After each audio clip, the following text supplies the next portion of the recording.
Bienvenue sur alzheimer-et-alors.com, votre chaîne YouTube consacrée à la méthode Montessori adaptée pour les personnes ayant des troubles neurocognitifs, notamment la maladie d'Alzheimer. Alors, on va faire une petite aparté de 5 semaines, donc en comptant cette vidéo pour les activités Montessori, en parlant de vous, du coup, les aidants.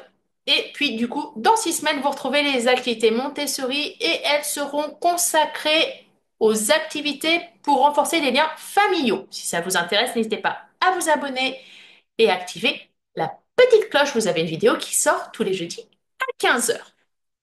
Alors, rentrons dans le vif du sujet. En tant qu'accompagnant, avez-vous déjà vécu cela? Vous avez l'impression de courir toute la journée sans jamais vous poser? Vous vous sentez parfois à bout de souffle, vous vous réveillez le matin même fatigué, et parfois vous avez envie de tout envoyer valser. Ouais, alors cette vidéo elle est faite pour vous. Je vous partage des techniques concrètes pour mieux gérer votre temps en tant qu'aidant et surtout pour éviter l'épuisement. Parce qu'aider, eh ben, c'est pas s'oublier. Je sais, c'est difficile. Mais malheureusement, si vous oubliez cette phrase-là et que vous vous oubliez vous-même, ça va être très compliqué, croyez-moi. Alors pourquoi c'est important? Quand on accompagne une personne vivant avec la maladie d'Alzheimer, les journées se suivent et elles se ressemblent pas forcément. Non, c'est un peu la loterie. Il y a des jours avec, il y a des jours sans, il y a des jours où tout va être très compliqué, des jours où ça va bien se passer, puis ça peut se passer bien le matin, mal le soir. Bref, c'est les montagnes russes. Et émotionnellement, il faut être très très fort. Et donc, du coup, souvent, bah, vous vous retrouvez à tout faire dans l'urgence et vous oubliez vos propres besoins. Et quand vous les oubliez pas, vous les mettez carrément de côté en tout état de cause, sans penser à tout ce qui va arriver.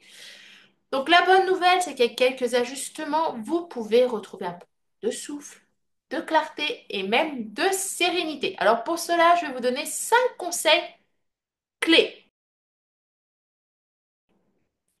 Tout d'abord, conseil numéro un, que ce soit valable pour vous ou pour votre proche, structurez les moments clés de la journée. Parce que rien n'est plus enquiquinant pour un être humain de ne pas savoir ce qui va se passer dans sa journée.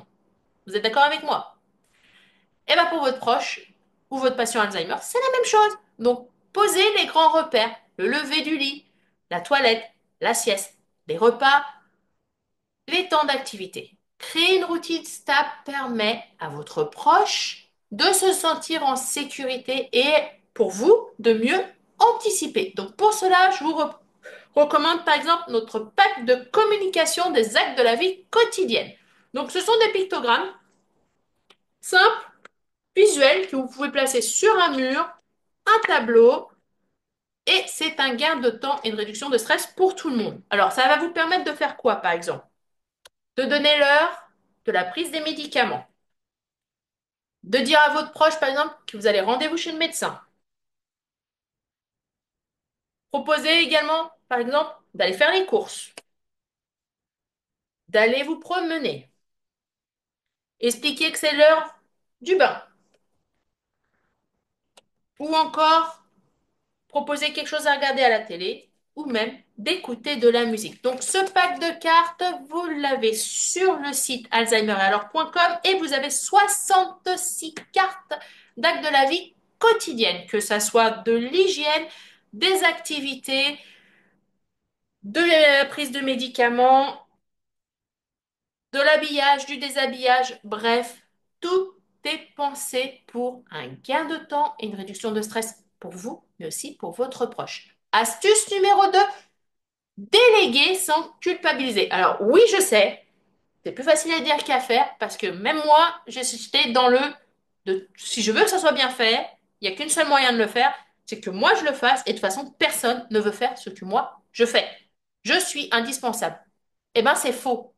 Quand on dit dans la vie personne n'est indispensable, eh ben vous aussi. Et vous avez le droit de demander de l'aide. Cela ne fait pas de vous quelqu'un de faible, ni quelqu'un de vulnérable, et encore moins quelqu'un qui ne veut pas s'occuper de vos proches.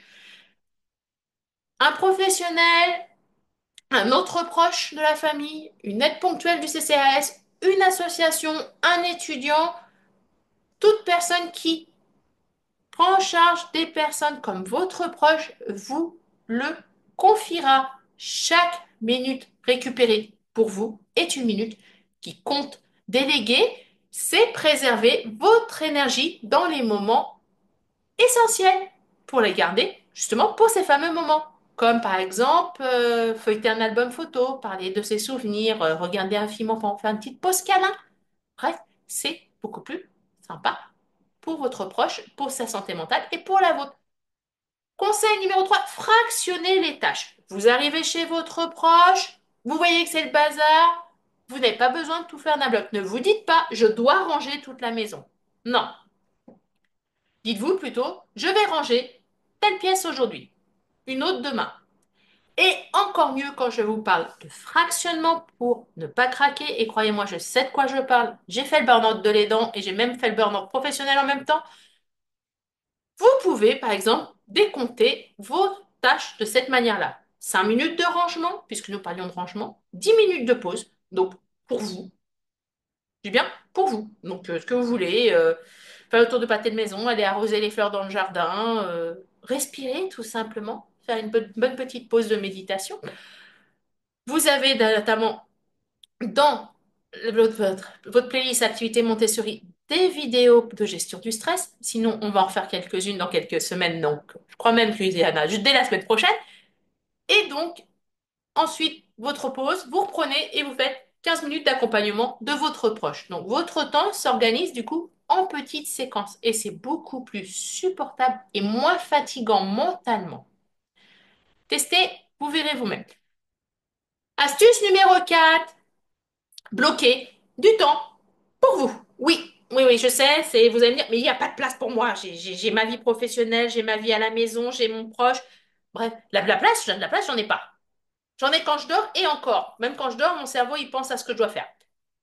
Eh ben non, vous avez bloqué 15 minutes pour vous, c'est tout. C'est pas de l'égoïsme, c'est du bon sens. Alors que ça soit pour faire, je sais pas moi, le tour du pâté de maison, prendre une douche, une séance de méditation, faire un petit peu de shopping, c'est pas de l'égoïsme. Parce qu'un aidant épuisé, ça n'aide plus. Un aidant épuisé, on est obligé parfois de l'hospitaliser et donc il réclame encore de l'aide. Il tombe dans le service de l'aidant et quand il doit ressortir pour redevenir un aidant, croyez-moi, c'est extrêmement difficile et on n'y arrive pas. Et donc du coup, forcément, on rebloque du temps pour nous tout en restant aidant. Parce qu'un aidant en forme, eh ben, c'est ce qui va faire toute la différence. Mieux vous êtes en forme, vous, plus vous faites la différence côté de votre proche. Et conseil clé numéro 5, utilisez les bons outils. C'est pour cela, moi, que j'ai créé Alzheimer et alors, parce que j'étais une aidante,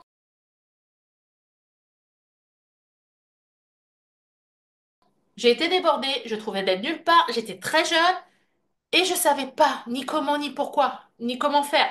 Et donc, eh ben, dans ce que vous trouvez dans les produits que j'ai créés, vous avez toute la vie d'un aidant et aussi la vie d'un professionnel de santé, puisque je suis devenue professionnelle de santé pour pouvoir mieux accompagner.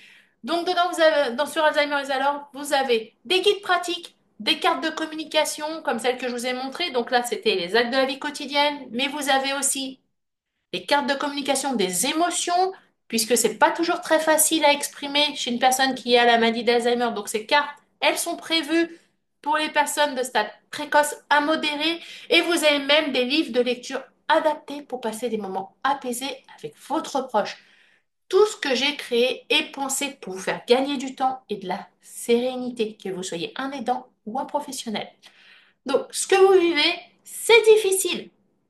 C'est pour cela que nos outils sont conçus que pour vous soulager. Le pack de cartes de communication, par exemple, c'est un allié précieux pour structurer vos journées, renforcer le lien, éviter les conflits.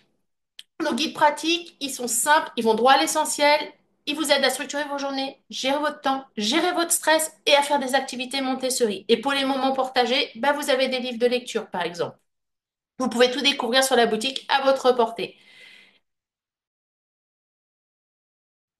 Et si, après tout ça, vous ne savez pas par où commencer, je vous propose un bilan flash gratuit. Donc, vous allez sur le site, vous cliquez sur l'onglet bilan flash, vous prenez rendez-vous et pendant 30 minutes, en toute confidentialité bien sûr, donc c'est un one-to-one, vous et moi, on va faire le point ensemble sur votre quotidien, vos besoins et comment l'approche Montessori peut vous aider à retrouver votre souffle. Je suis là pour vous. On se voit la semaine prochaine dans une prochaine vidéo.